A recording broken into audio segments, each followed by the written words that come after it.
let's get into the giant mailbag. What crazy thing did City do this week? It's time for Mattress running the numbers. Ready for the main event? The main event. Frequent Miler on the air starts now. Today's main event, how to find the best flight awards.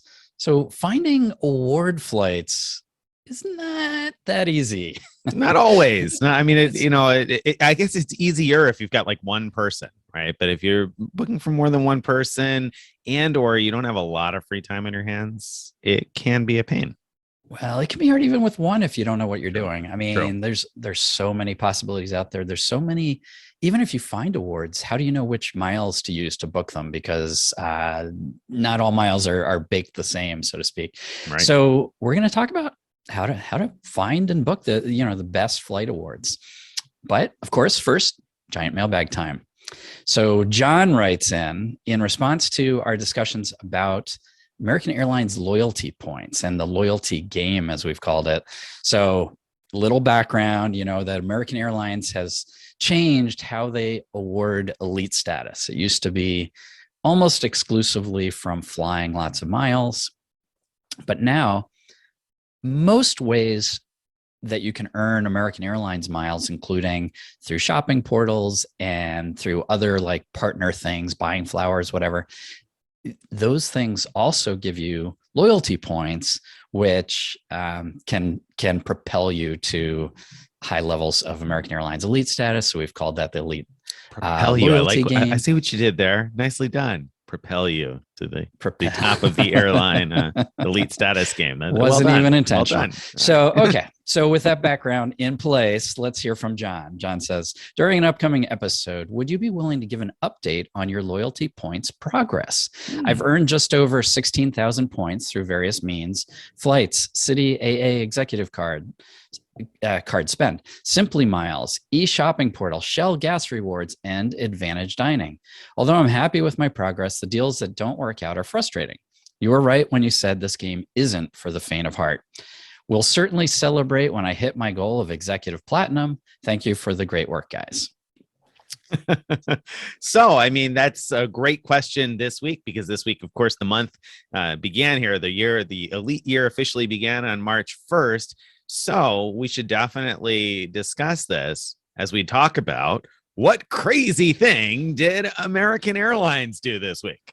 Yeah. So American Airlines, we know we've been waiting for these miles that we earned in January and February to turn into loyalty points. And we were promised that would happen in early March. And now it's started to happen. As we record this, probably by the time anyone listens to this, it's fully appeared, your loyalty points, if they haven't already, in your account. And so here's the crazy thing, is that while we've been doing crazy things like signing up for free trials of various things or buying SIM cards that we don't even want in order to earn American Airlines miles and loyalty points, during that time, a lot of those miles got clawed back, meaning they were initially appeared to post to our account, and then they were reversed out when the powers that be decided, for whatever reason, that we weren't actually eligible for those miles. And so the crazy thing that happened is, at least initially, American Airlines has posted the loyalty points for all of those miles, even the ones that have been clawed back. Crazy McCraziness. Yeah, I couldn't believe it when I started hearing reports that loyalty points were posting. I went to my account just to be sad and depressed about how I could have had elite status, but much to my surprise, I had American Airlines gold status and way more loyalty points than I expected. And I went back and pulled out the calculator and realized that they had added all of those things that had gotten clawed back, which in my case was most of what I had earned. I mean, I only expected to have a very little bit of loyalty points after almost everything had been clawed back. So in the end, I didn't get any redeemable miles for a bunch of those like Verizon SIM card purchases. But so far as we record this, I have loyalty points. Now, I don't know, Greg, I don't expect those to hang around, right? Yeah, I mean, we'll see. So going forward, I fully expect that if you go through a portal like tomorrow and buy something and it initially posts and then gets clawed back, I fully expect the loyalty points to get clawed back then. The reason I have some hope here that your points will stick around is that they didn't do it like on a transaction by a transaction basis. They awarded them all in one big lump sum of loyalty points. And I don't know. I have a hard time imagining American prioritizing, like going through and figuring out where they gave too many and clawing those back. I'm not saying it won't happen. I don't know. But Did you read some of those court cases over the miles that got taken away when they shut down everybody's accounts? I don't know. They might go through things with a fine tooth comb. You never know. Again, it's absolutely possible. And I don't think anyone should be, yelling or crying about it. If that happens, you still might have a legitimate reason to yell or cry about the fact that it got clawed back in the first place. That's a whole nother story. Right. Yes, for sure. Yeah. And I mean, in my case, for example, I had a bunch of those Verizon prepaid lines because at the time they were offering 6,200 miles or something for a Verizon prepaid line, and they took them all back, and there's no good reason for it. And one of these days I'll get around to filing a claim for that because I should have gotten the miles. As far as I can tell, prepaid was one of the qualifying things. But I'm at least moderately happy that I got elite status out of it for now. So that much is a good thing. And then, of course, people who followed along with the blog saw that there was an opportunity that came up to port those lines out to Visible Mobile for what at the time was a $200 bonus per line. And so I ported almost all of those Verizon lines over to Visible.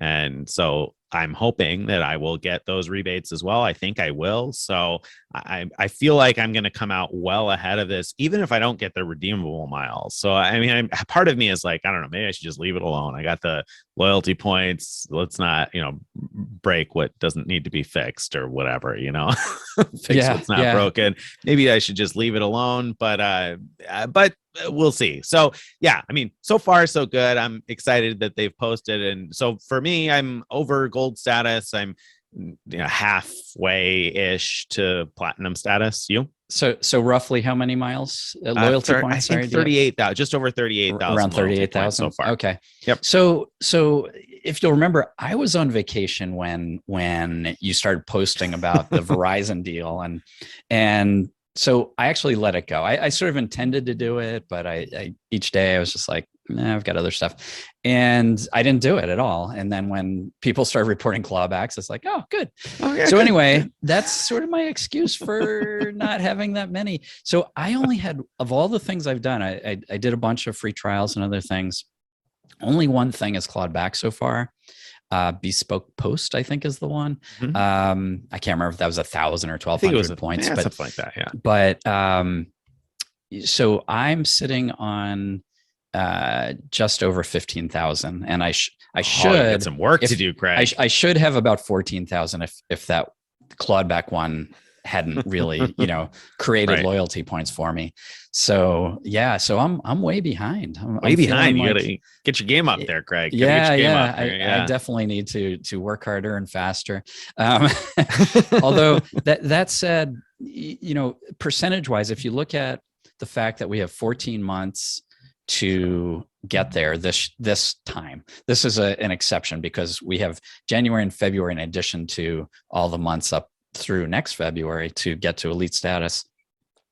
The rate I'm going will just get me to my goal of 125,000. If I do the same, you maintain that pace. If I average this pace, that's a bit of a marathon, Greg. I don't know if you're a marathoner or not, but if you're gonna keep that pace up for 14. I don't know, Greg. That's a tough pace to keep up. You gotta get out of here. I would much prefer getting some buffer, get some big wins under the belt, but that's where I'm at. That's where you are. There you go, John. So there you go. There's our status.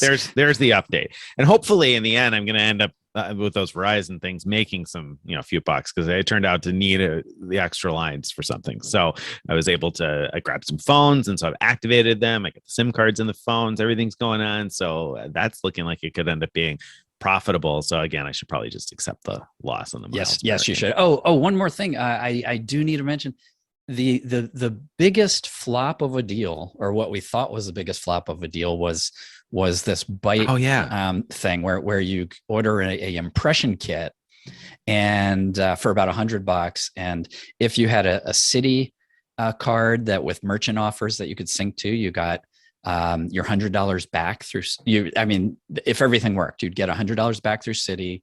You get a bunch of points through Simply Miles by linking that card there, and you'd get $45 back from Top Cash Back. That's the deal I tried. Initially, the only thing that registered was a $45 from Top Cash Back, and it was looking pretty dismal because I spent $100. But just in the last few days, both the $100 from Citi and the Simply Miles showed up. So it ended up being both a moneymaker and a point/loyalty point maker. So yeah, it turned out to be a good deal. Nice. Too bad I missed out on that one. I don't have the Citi merchant offers at all. So I kind of ignored that one. But in hindsight, between the portal and the miles payout, maybe it would have been worth going after. I don't know. We'll see. I guess it depends on hard to say without that $100 back cushion. It was questionable.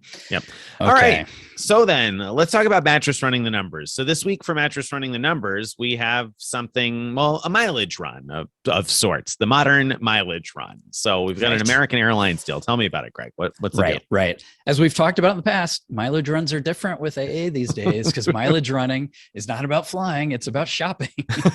And break out your wallets, folks. What we try to do, as we were just talking about, is find these deals where you earn a bunch of miles for very little money through shopping usually. And so the deal this week is the ability to get 2,200 American Airlines miles through the American Airlines e-shopping portal when you shop at Green Chef. And the deal that Tim wrote up is the ability to get 6 meals for $34 from Green Chef. $34. Yeah. I mean, that's like value meals right there. Right. And it comes down to $34 because it relies on having either a Chase or Bank of America offer on your account to get 15% back on Green Chef purchases, and also a automatic like half price startup coupon that gets applied when you click through from the portal. Those things amount to only $34 for 6 meals. So what do you think? Is this mileage run worthy? I mean, if you don't want the meals, if you're just going to donate the food or something, then no, probably not. I probably wouldn't value the 2,200 miles at more than $34. But if you value the food at all, and I mean, if you eat, then you should probably value the food some amount to some extent. Then yeah, I mean, I think it's a great deal. I haven't actually done it, and there's no good reason why, because we just got a meal box in the mail this, UPS or whatever this week from I think every plate. We buy these things now and then. I mean, not every single week, but quite a bit in my household, once or twice a month, just to try something different and not eat the same stuff all the time. So they're not always the most delicious things ever. I haven't actually tried Green Chef yet, but that intrigues me because I haven't actually tried them yet. So I don't know whether I'll like them or not, but for $34, I'll take a chance on that. My question here, and I don't know if you can answer this, is can you only do this once per account, or could 2 people do it from my account? Yeah, no, great question. I don't know. So that's worth looking into. Yeah. Because we had that Chase offer and Bank of America offer on a couple of cards here. So, if we can make that happen and send a meal to somebody else, that'd be great. Right. I mean, my assumption is that the half price thing is based on it being your first purchase, but that doesn't mean your wife couldn't sign up for it, right, or a family member couldn't sign up for it as well, and you use the same. The question is whether you could use the same American Airlines loyalty account. You don't want your relative earning those miles. Right. No, of course not. I want the miles. I mean, so anyway, I agree with you. I think this is mileage run worthy. It's even without the 2,200 miles, it is a darn cheap price to get 6 meals. So to get those miles on top of it, that's a win. So hopefully it'll all track. The Sunbasket deal, which was very similar, worked out well for me. I don't know if you did that one. Yeah, I did that one. And I also did the Blue Apron one. Now, I had done the Blue Apron, though. I want to say I had done that through Simply Miles is what it was before. So this was before the loyalty point conversion. This is the end of December. And I had done that through the Wyndham portal and got a bunch of Wyndham points. And so that one worked out the way I expected. So I'm sure that it would probably work out well through American Airlines also. So there's a number of these meal kit delivery things you can do for miles. Right. All right. I think it's time for the main event. That's right. The main event. Tell us about the main event. All right. How to find the best flight awards. So let's talk about why it's hard to find the best flight awards. I think there's two big pieces to it. That when you want to fly somewhere, finding award availability can be really tough. Mm-hmm. So, not every airline makes all their seats available for award purchases. In fact, the old way of doing it with vast majority of airlines was that they would only have a few seats available on each flight that were, slated for awards. And if if no one else had booked them up, then you can book them, but they were like very hard to find. More and more airlines, though, are moving to sort of dynamic pricing where every seat or almost every seat is available to book, but at very high prices, which brings to the next part, which is how to figure out which points to use to get the best price for your award is also really complicated. So, for example, let's say you find an American Airlines flight that's available, not just through American Airlines, but also through its partners. Do you book with American Airlines miles? Do you book with Alaska miles? Do you book with British Airways Avios? Do you book with Iberia Avios? Do you book with Cathay Pacific? Qantas, how the heck would you know? Yeah, there's so many different things, and even if you know some of them, you probably don't have all the award charts memorized. And then even if you have all the award charts memorized, you're probably going to forget something, right? I mean, right. Then even if you don't forget anything and you got all the award charts memorized, it's just time consuming, right? I mean, you got to go to each sites. Like Qantas requires you to log in, and British Airways requires you to log in. And like some sites don't require you to log in, others do. Sometimes you can find the airport codes you're looking for easily. Sometimes you need a workaround in order to find the right airport codes. Ran into that with Virgin Atlantic this morning. Such a pain. Sometimes the codes would come up fine. Sometimes I have to search, by country and blah, blah, blah. What a pain. So sometimes it can be very time consuming. That's the thing I think that right. In addition to finding the availability and knowing which points is also the time consuming end of it. Right. And the good news here is things have gotten better. So about 10 years ago, the answer to how to find the best awards was probably read these types of blogs for about 2 years, and then you might be able to do it yourself, or pay someone to do it for you who knows what they're doing. I mean, those are, really, if you really want to make sure you got the best awards.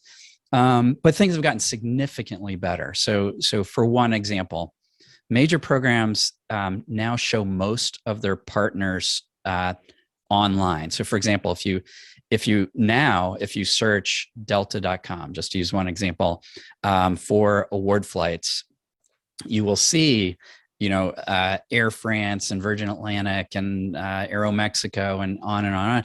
All their partners, almost all their partners, just by doing a word search through delta.com. That didn't used to be true. Same thing with American Airlines. They used to have very few of their partners available in the word searches. And so you had to like somehow magically know, oh, I want to book, Etihad. So I have to go over to somewhere else to see if Etihad award space is available, and then call American to book it. And now, even though not all of Etihad's available through American, that's an example of how things used to be with most programs, and now more and more you can find what you want online with these individual programs. So that's great news. The other big change that's made things easier is more and more banks have gotten into transferable point currencies. So when I started this hobby 10, 11 years ago, Citibank didn't have any transfer partners. Certainly Capital One didn't have any transfer partners. And Chase was pretty new on the scene at the time with it. And so Amex was, at the time, and Diners Club, I guess, was an old one, which is hard to get into these days. But so you have many more opportunities now to earn points that are transferable to lots of different programs. So if you find a great award that's bookable with Avianca Life Miles, for example, you getting those miles needed is actually pretty easy these days. Whereas, again, 10 years ago, you would have been like, well, what am I going to do? Go fly Avianca just so I can earn these miles and Right, book this right. flight. Well, and you mentioned the major ones, right? Amex, Chase, Capital One, and Citi. But then, of course, you have other ones appearing too these days. You got Yeah. Brex, Bilt Rewards. So there's more things popping up where you may be able to earn transferable points too. So. Great point. Great point. And then the third thing is there better tools have appeared on the scene. So especially online tools. Back when I started, there were like some things where you could download a program that ran only on Microsoft Windows 3.1 or whatever. And I never wanted to do that. But these days you can get on the web and there's some really solid tools for what you need. So things have gotten much better. That doesn't mean it's easy though. There's still a lot to know. For sure. So where does somebody start? If you're kind of new to this game and you're looking to get into booking your own awards because you want to fly and you want to travel, you're kind of getting back into the swing of things. What do you do? Like if you got American Airlines miles or you got United miles or Delta miles or something, what do you do? Yeah, let's start with that. If you only have one or two types of miles, like American or United, those websites do a pretty good job of finding what you need. I would just start there. Say these are the only miles I have. I'm gonna click on these two, log in, do my award searches for what I want and when. And if I don't find something that looks good enough, then look instead at other alternatives like paying for flights.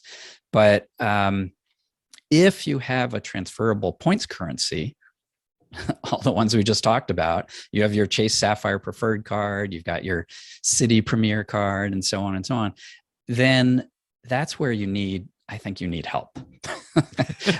I agree. You do need help at that point. If you have the single airline currency, then like you said, the website is a good tool. There may be a couple of additional partners that you have to book over the phone or something, but most of the partners you're going to find on the website. And the thing to keep in mind is if you have American Airlines miles, you can use them to book American Airlines partners, but you can't transfer the miles to an American Airlines partner. You can't move them. I don't know, American partners with, let's say, British Airways. You can't transfer them from American to British Airways. They're American Airlines miles. You're going to pay the American Airlines price. However, if you have the transferable currencies that we talked about, well, now all of a sudden your Amex membership rewards points can become British Airways Avios, or your Chase Ultimate Rewards points can become British Airways Avios, et cetera, et cetera.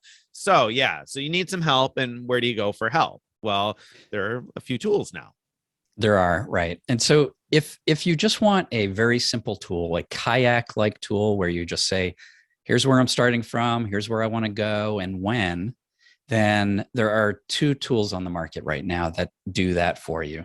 One is called Point Me, so point.me, and the other one's called Award Logic. And they both work in a very similar way, which is, like I said, you just put in your start and end location, how many passengers, and the dates that you want to fly. Press go.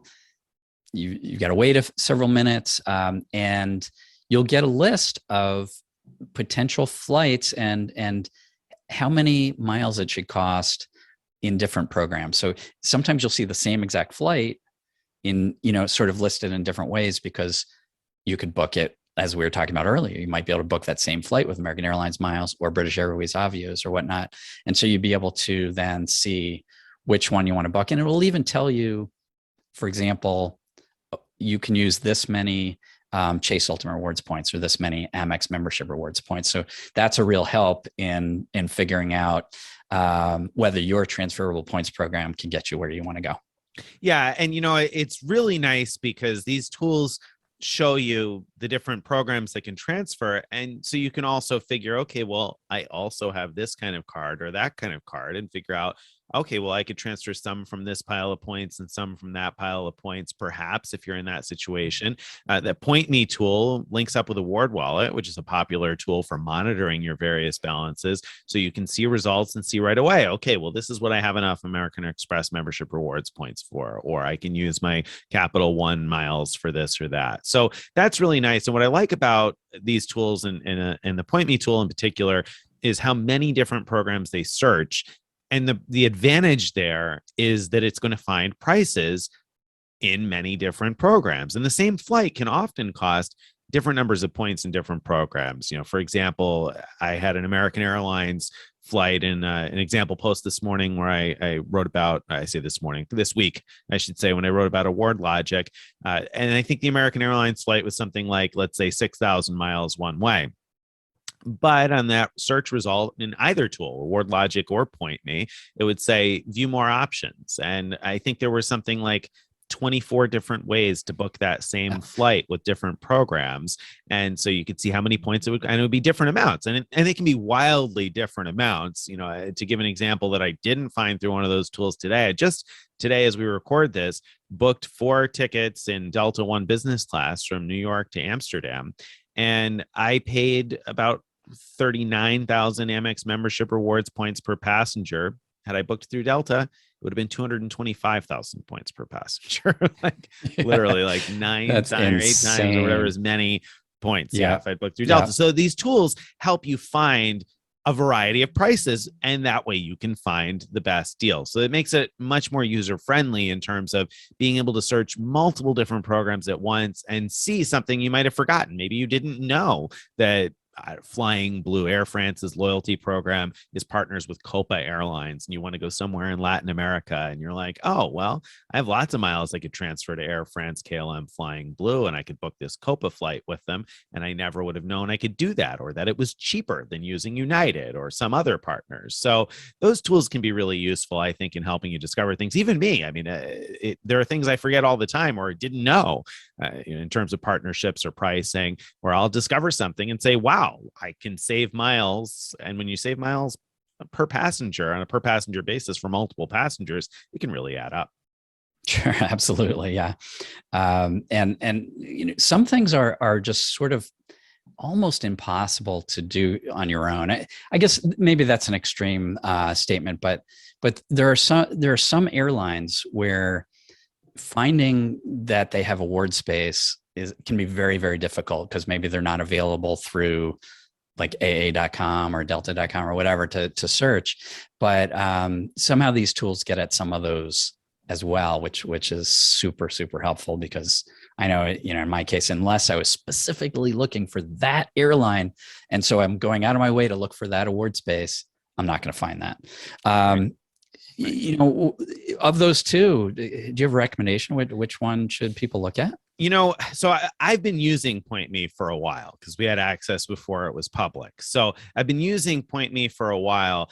And the experience I had with Point Me before the public launch was significantly different than the experience that people had in the first days after the public launch, because there was so much demand on the servers and whatever doing the searches that things just slowed to a crawl, and a lot of results weren't populating. So, I mean, based on that type of experience, it would be hands down Award Logic after, you know, the way that worked out the first couple of days. However, because I have the benefit of more time than that using the Point Me tool, I know how capable it is when it's not overwhelmed with this sudden surge of traffic. So I think for a beginner, I like the Point Me tool better for a few reasons. Number one is I haven't yet found a phantom flight through Point Me. I haven't found something that wasn't bookable through Point Me. Anything I've seen through Point Me has been bookable through an airline. And that's important if you're a beginner, because those of us who are more advanced might recognize things where we say, oh, that looks available, but I know from past experience that it isn't really there. It just shows up on one site or another.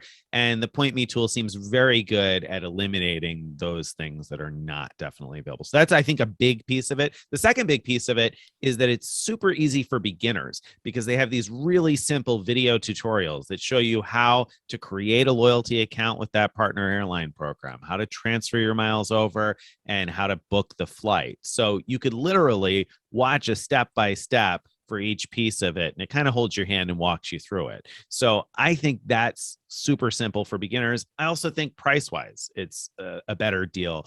Either Point Me or Award Logic charges $5 for a one-day pass, but the monthly cost, if you want to maintain a membership to it, is significantly cheaper for Point Me.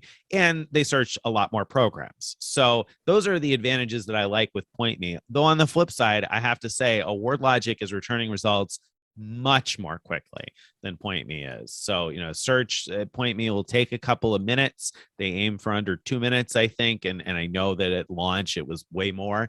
But in my experiences before launch, 2 minutes was certainly more than reasonable. But Award Logic was like less than a minute. I had the results. So it was definitely significantly faster when I searched. And it found some things that I didn't see through Point Me. Now, I don't know if some of those things were phantom things that weren't actually available, but I know some of them were available and didn't show up through Point Me. So there are going to be advantages and pluses to either. And really, truthfully, if you're doing this just to book a single trip and you're just going to spend Saturday searching for flights and book something, it might be worth spending $5 for each tool. I mean, you're going to get a lot of overlap between the two, but $10 for the amount of time savings you're going to have, maybe it's worth it, or at least it's worth it to you to play with them both one time and decide which one works better for you, because at that price, at the $5 price, it's cheap enough to get in and check them both. Right. And when first trying it out, at least currently, we have a code on our site that'll give you a 1-day free trial of Point Me. And on the WordLogic side, you can sign up for their monthly price and get the first month free, and then set a reminder to yourself to cancel it before you get charged for the next month. So there are some ways to do free trials, at least, to see which one you like better. So that's it. I think a good way to get started. It is. And if you have existing miles and existing programs, then I would also give the nod at least slightly to Point Me, because they search many more programs. And so if you're someone who travels internationally for business and you've got some Malaysia and rich miles that nobody else in their right mind has been collecting, but you happen to have them, then that tool is going to search that program too. Whereas most tools like this are not going to be searching a niche program like that doesn't tend to have many good values. So that's another thing to think about. What programs do I have existing miles in, and does this tool search those programs? Right. I think actually two Achilles heels to both of these is that you can't search multiple dates. So that's a big problem, because, as I talked about, finding awards is difficult. And so often you need to be flexible and look across a range of dates to find, a good flight for where you want to go to. And the ability to do a range of dates, then I think is important. So workaround is you could, open these you could do a search for one date in one browser window, and then duplicate into another tab and do a different date search in the next tab. And that way you can sort of go back and forth to see the different date results, but it's not very user friendly to have to do that. The other thing that's missing from both of these tools is any way to set up an alert, because that would really be ideal. Like, you want to fly to Australia and you just, you don't find any good results when you first search. You would love to be able to say, alert me when these awards become available, and instead of me sitting here and searching every day. And neither tool has that yet, which is why we're going to talk about two other tools that are on the market and who should use those, and when and why. The first one I want to talk about is Expert Flyer. This has been around forever and ever. It used to be the go-to tool for most award searchers, because it was pretty much the only web-based tool that wasn't outrageously expensive that was on the market. And but it's very, very different from what we were just talking about, right? Sure. It doesn't let you just say, I want to go from here to there, show me what's available. Instead, you have to say what airline you want to fly, what class of service, and what type of award search are you doing? Or even if you're doing like a search for paid flights, you have to pick the kind of like fare code that you're interested in. And then it'll do a good job of finding up to, 2 weeks of availability? I think is, or no, a week availability. I think you do like plus and minus 3 days, something along those lines. I think that's what it is. Yep. So, but the results are very nice. It shows you day by day in tab results for that airline. When do they have awards available that are bookable, not just with that airline's miles, but with partner miles as well. I mean, those are the only ones that'll show up. Let me back up a second when I said that. So Delta, for example, you can book any flight anytime with Delta miles, but there's only certain flights, certain times and flights where those seats are available to partner miles, and that's what you're interested in when you're using Expert Flyer. So that's the type of thing it'll show, and it'll show not just that there is something available, it'll show all the different flights for that day for each tab that are available. And often, it depends on the airline, it'll show how many seats are available in the class of service you're looking at. So really, really helpful in that way. Yeah, Expert Flyer has lots of information, and if you're someone Tons. who's into that, and you know a fair amount about award booking and airline operations and fare codes and stuff like that, it's a super powerful tool. And what you didn't mention, I don't think, there is the ability to set alerts. And Right. so that is something that sets it apart, in the sense that you can set an alert for seats to be able to find out when those seats open up. Right. Now, if I remember right, when you set an alert, you're setting it for a specific flight or set of flights. And so if another, tell me if I'm wrong, but I believe you're right. If another flight opens up on that same day and you didn't set an alert for that other flight, you're not going to get alerted that a seat I don't opened think up. so. I don't think so. So you do have to set it for what it is you want and know what you want. And I feel like Expert Flyer is a very powerful tool. It's not particularly user friendly, or it is designed in such a way that it doesn't have a very modern feel to it. So you have to be comfortable with limited graphics and a lot of information input. So, Right, and if you are, then it's a really valuable tool. The ability to set the alerts is really nice. And if you're competent at then booking what it is you want, then it's a good tool too. Because the other piece to keep in mind is, once you found that Delta flight that's available via partners, Expert Flyer isn't going to help you know which programs you can use to book it, or how many miles it's going to cost, or which one is the best deal. You still need to know all of that information. So you still either need a Point Me tool, or an Award Logic tool, or you need to have the knowledge of what's the best way to book that particular flight. Now, that's obviously something you can Google and learn and read blogs to find out. And maybe you already have. And if you have, great, then that tool will work really well for you. Something I should have mentioned about Point Me and Award Logic before, when I talked about beginners, is I know some people, especially for their first or second or third trips, feel uncomfortable with the booking process, particularly if it involves dealing with a foreign airline. And one of the things that I think is probably helpful for a lot of beginners with, for example, Point Me, is that they do offer an award booking service. So they show you how to do it yourself, and you can do it yourself. Or if you don't want to have to do that, you can pay somebody else to do it for you. And, the prices are, I don't know. I don't know what award booking services go for in general. Seems reasonable enough to me. It's probably not the cheapest way to get somebody to book an award for you, but neither is it outrageously expensive. So if you need some more hand-holding, you need somebody to do it for you, you can. Whereas with Expert Flyer, you're on your own. You got to be able to do it. And if you are independent and you can do it, great. If not, it's not going to probably work for you. Yeah. I think people often pair Expert Flyer with a tool that will tell you the best award prices if awards are available. So there are plenty of free tools that will show you what it thinks are the prices for certain routes and airline combinations. But those tools don't know if those awards are actually available for the dates you're looking at. And so, Award Hacker. I'll come back to Award Hacker. Thank you. That's one that comes to my mind. That seems pretty good at that.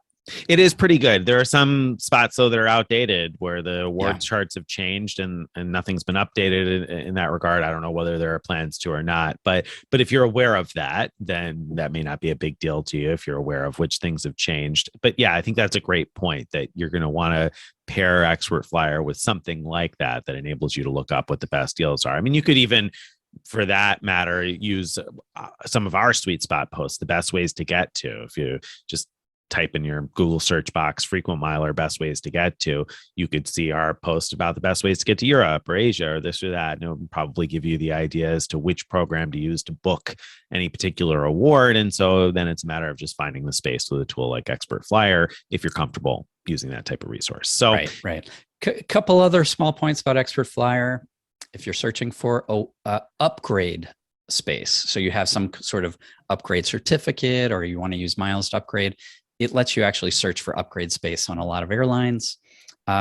Seat selection, you could actually set alerts for when a particular seat on the airplane becomes available. So maybe you want to, there's a particular, place you want to sit on the plane and it's not available when you go to pick your seat. You can actually set seat alerts as well. So there's a lot of stuff there. As Nick said, it's for the sort of more advanced users. But again, if you know which airline you want to fly, it does let you search a week at a time, which is really, really valuable. And faster than searching via the airline's individual website. Typically, the results are pretty quick with Expert Flyer. So that's a nice benefit. That's a really good point. Yes. And then we have SeatSpy, which is it's sort of a niche tool in that it'll only look for awards for the 6 or 7 airlines that it currently supports. But what it does is really unique. When you pick an airline, let's say you pick United Airlines, and then you have to pick a specific nonstop route. So you pick Chicago to Honolulu, let's say. It'll then show you a whole year of award space, and optionally in both directions, to show which days have saver awards on United.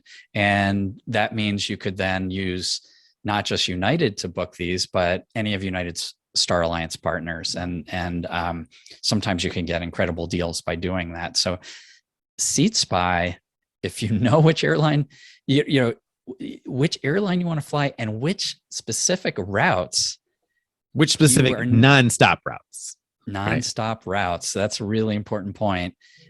You can't really beat this because it also lets you set up alerts to let you know when there's new availability. I don't think it lets you set an alert for a particular day, but it'll say, oh, there's new awards available to between Chicago and Honolulu. So then you go look at it and say, okay, yeah, I could use that or not. So really, really useful in very specific, very, very specific circumstances. Right. And it's worth 2 varies there because, you need it.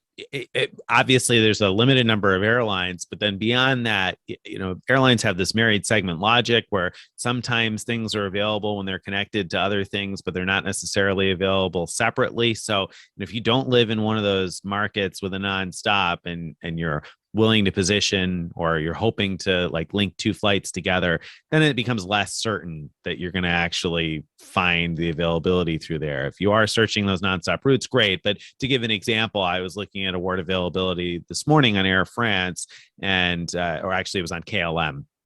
And I had looked up New York to Prague and New York to Amsterdam on a 787 connected to something from Amsterdam to Prague. And that was available via Virgin Atlantic for 55,000 miles one way. But JFK to Amsterdam was not available. So it had to be paired together with that other piece. So if I had been using the SeatSpy tool, I assume, I actually wasn't in that case, but I assume that the JFK to Amsterdam would have come up empty, even though there are seats available on that flight as long as you're connecting to something else. So that's why I say it's pretty, unique circumstances, though I say unique. And, I'm based in the New York area and there are plenty of nonstops where I'd be happy to find United availability, particularly on the flights to Hawaii. And I don't mind positioning in Chicago if I need to. And then there are nonstops from Chicago. So I have actually been using SeatSpy more because I've been dreaming of a Hawaii trip now that things are starting to get closer to normal. So I've been using it more and more lately, but it's worth mentioning 8 times that it is a very specific thing. It's not something you're going to get for general, all of your award searching needs. Right. I also find it very difficult to use with the programs that have dynamic pricing. With the exception of United, they seem to have figured out how to only look at United Saver Awards, which again are bookable with United's partners. That's not true with American Airlines or Air France. And so I've seen lots of positive results show up on both of those, where you have to use those miles to book those flights. And that's not what I'm usually using the tool for. Right. And, I'm glad you mentioned that, because that's something that I didn't include in today's post when I was talking about award logic. But eventually, when I compare Point Me and award logic against each other, this will be something that will be a relevant point, in that designing these tools has to be tough, and figuring out which results and what they mean, and why you display one or another is important. And to give one small example, there was a situation that I was looking at with a nonstop American Airlines business class flight, and Point Me was showing that flight available for 25,000 miles one way, and Award Logic was showing it available for 20,000 miles one way. They were both right. Award Logic was showing the Web Saver price, and Point Me was showing the non-saver price. And that flight could be booked at either regular business class 25K level or at Web Special level. And I presume that Point Me was showing the 25K level because that's the one that's also available to partners. Web Specials are not available to partners by default. Interesting. So, yeah. I get the sense that Point Me is not showing flights that aren't available for partner bookings. So there are lots of those types of oddities that except that's not true. I found Delta awards on Point Me that are not available on partners. So it's not a fixed rule. Well, there you go. But but maybe it's prioritizing the partner ones with was it American, you said? Yeah, it was American. Yeah. I don't know. Yeah. That's so that gets complex. So it's the same thing. You run into that issue with SeatSpy. You run into it with other tools. That's where a tool like Expert Flyer comes in handy, in that it will find seats that are just available to partners, and rather than trying to return prices for those seats, it'll show you what's available, and then it's on you to go find the prices. Right. Okay. So again, the first two tools we talked about, just sort of summarize things a little bit. The Point Me and Award Logic are great for the beginner, and if you know specific set of dates where you want to travel, it'll tell you like every possible thing that you could do almost, and help you find the best flight. Expert Flyer and SeatSpy, great for searching across ranges of dates, but you need to know which airline you want to fly, and you need to know a lot more to use them effectively in general. Okay, next, I just want to touch on this really briefly. Let's say you find an award flight. How do you know it's a good deal? So let's say you can book a flight for 20,000 airline miles or $200. Would you book it with cash, or would you book it with miles? How do you know?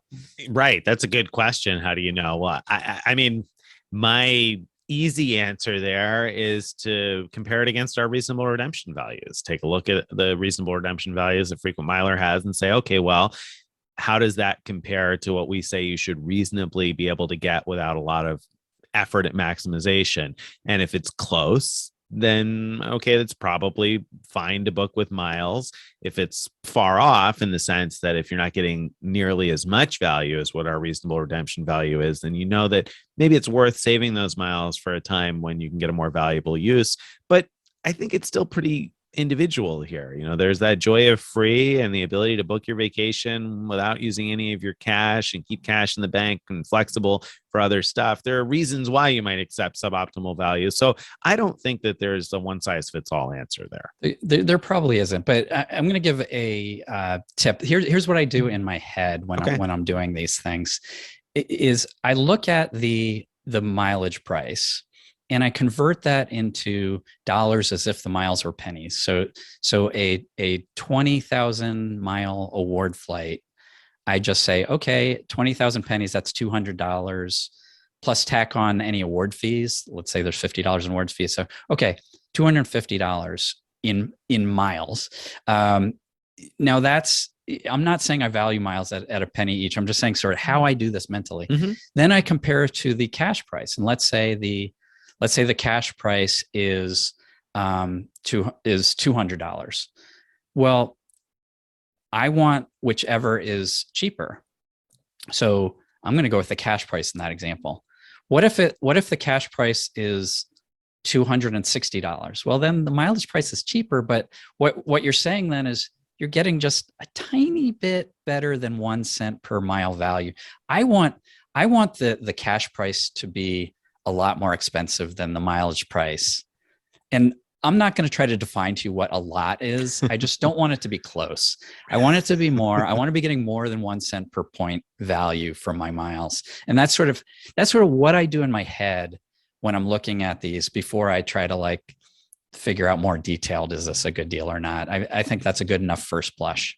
There you go. That I think that's a great tool. I typically think about it in terms of 1.5 cents per mile, but 1 cent per mile is probably easier, faster math. So that's probably a good way to look at it and say, okay, well, which is the better deal? Which am I laying out less value? Because, obviously your miles aren't cash, but they're value. They represent value, a store of value of some sort. And so you don't want to pour out more value in miles than it would cost you in cash, unless cash is tight.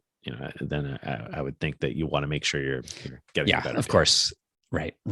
And or if you're trying to, maybe you have miles that are going to expire and you just want to use them up. There's all kinds of reasons why you might accept bad value. Right. All right, what about booking through bank travel portals? If you have a Chase Sapphire preferred card, you probably know, or maybe you don't know, I don't know, that if you go through through the Chase Ultimate Rewards portal to book flights, you'll get 1.25 cents per point value in booking the flight. With the Sapphire Reserve, you get 1.5. Similarly, with the U.S. Bank Altitude Reserve, if you go through their portal, you'll get 1.5 cents per point value booking that way. Should people be doing that?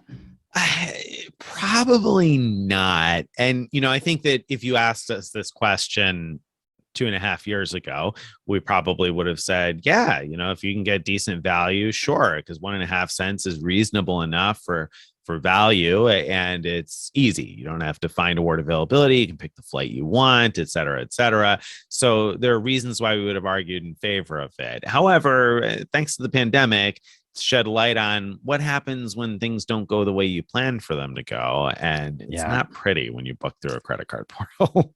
It really isn't.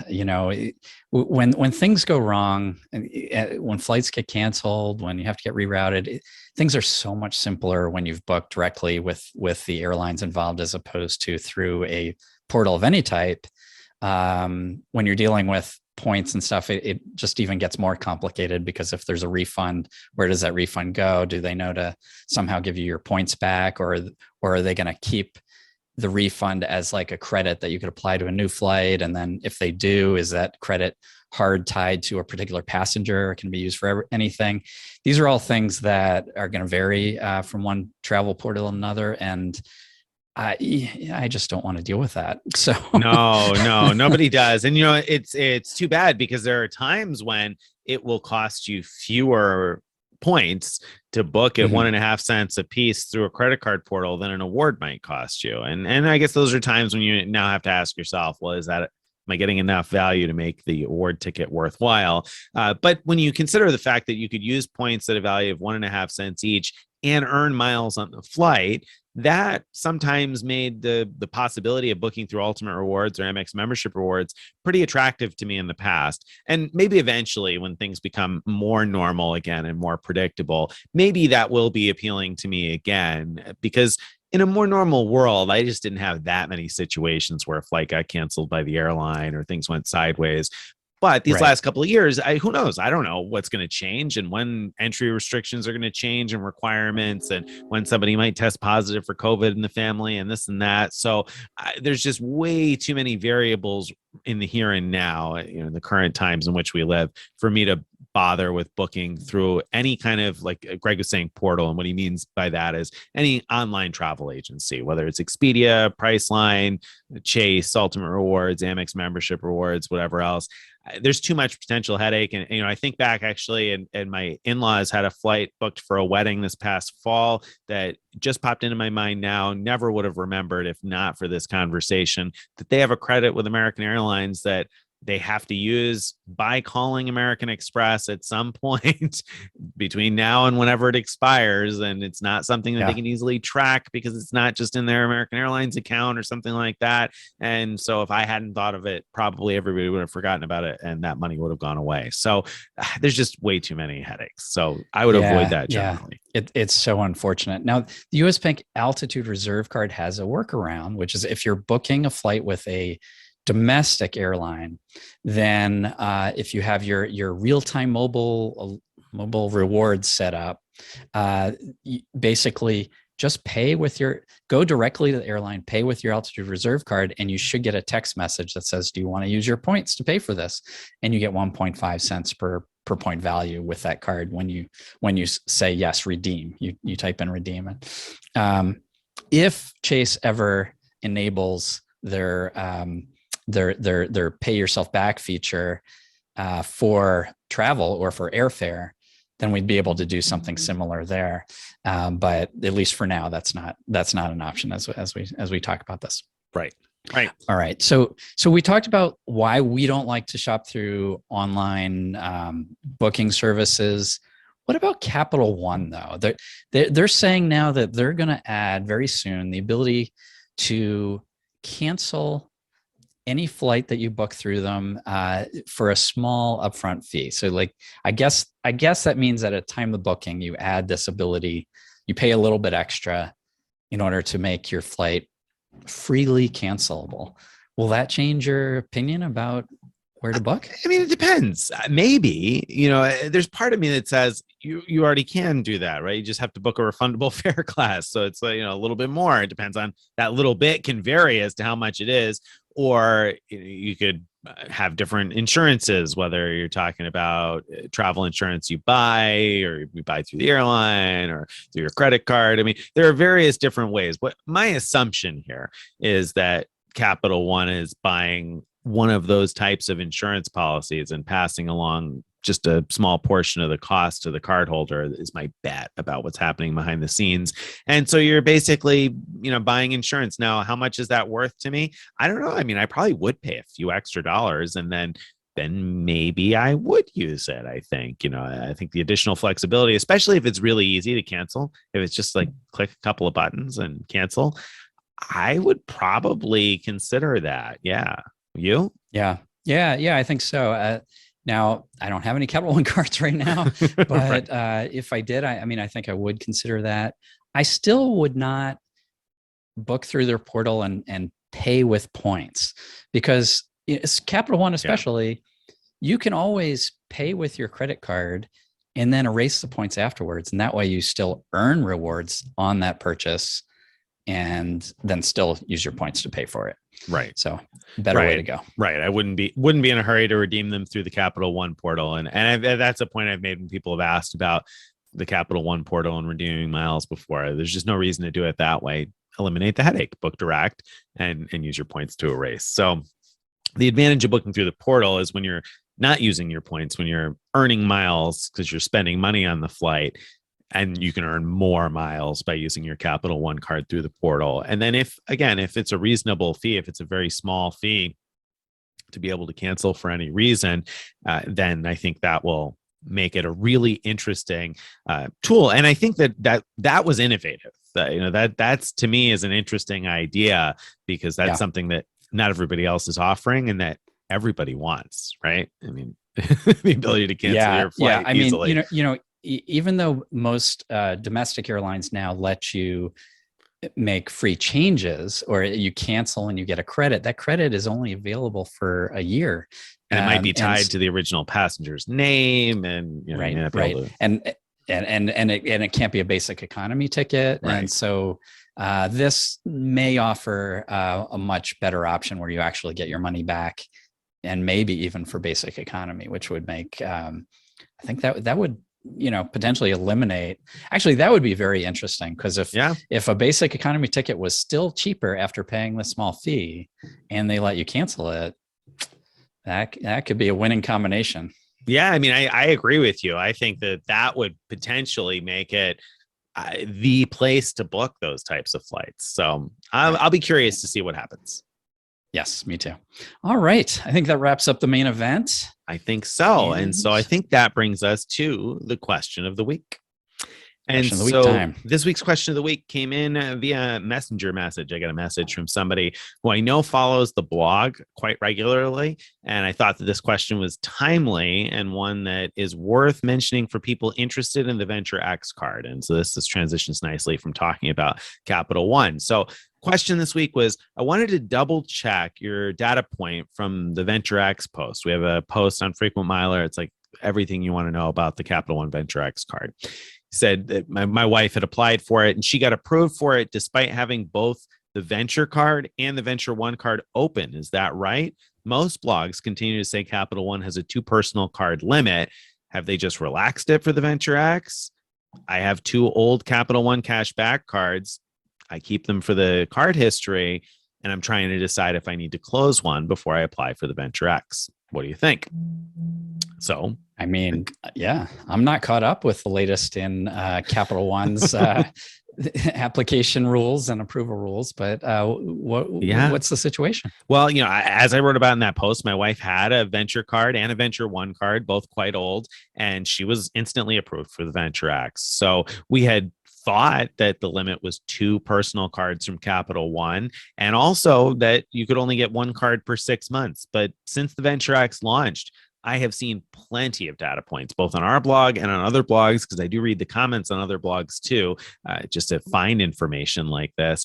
I've seen plenty of data points from people who already had 2 Capital One cards and still got approved for the Venture X, and also plenty of data points from people who had recently opened a different Capital One card and were able to get the Venture X also, or people who had opened the Venture X and were then able to get the Spark Cash Plus card that's got a big welcome offer, increased welcome offer on it right now. So I don't know whether those rules have gone away altogether or whether they have just been relaxed for these cards that are featuring increased bonuses. But I know that it's at least possible. And our rule of thumb is always, if it's possible for something to happen, then it's not a hard and fast rule. So that 2 personal card limit is clearly not a hard and fast rule anymore. And the 1 card per 6 months, also clearly not a hard and fast rule. There are situations where you might be able to get around that. So if you're interested, that Venture X offer ends, I think, March 14th. So you got to get on it while you can. But if you have a couple of old Capital One cards, I would not close them. I don't think you need to. I would just apply for the Venture X, I think. That's a great tip. Great tip. And it's a great card. I would certainly go for it if I could. But having been shut down for having Capital One shut down my Venture card, I don't think it makes sense for me to sign up for the Venture X. You would be a glutton for punishment to sign up and make the spend and get the bonus and get the miles redeemed at half a cent each yet again. Yeah, no, thank you. All right. Well, my friends, that brings us to the end of today's episode. If you've enjoyed what we've been talking about, you'd like to get our posts in your inbox each day or each week, you want to go to frequentmiler.com/subscribe. Again, that's frequentmiler.com/subscribe to join our email list. And you can follow us, of course, on social media. We're on Facebook and Instagram and YouTube and all of those various places. Wherever you're listening to this or watching this show, please give us a like, leave us a comment, subscribe, and enable notifications. We appreciate all those things. They help the channel out. And if you have questions, what can you do, Greg? If you have questions or feedback, email us at mailbag@frequentmiler.com. We'll see you next week. Bye, everybody.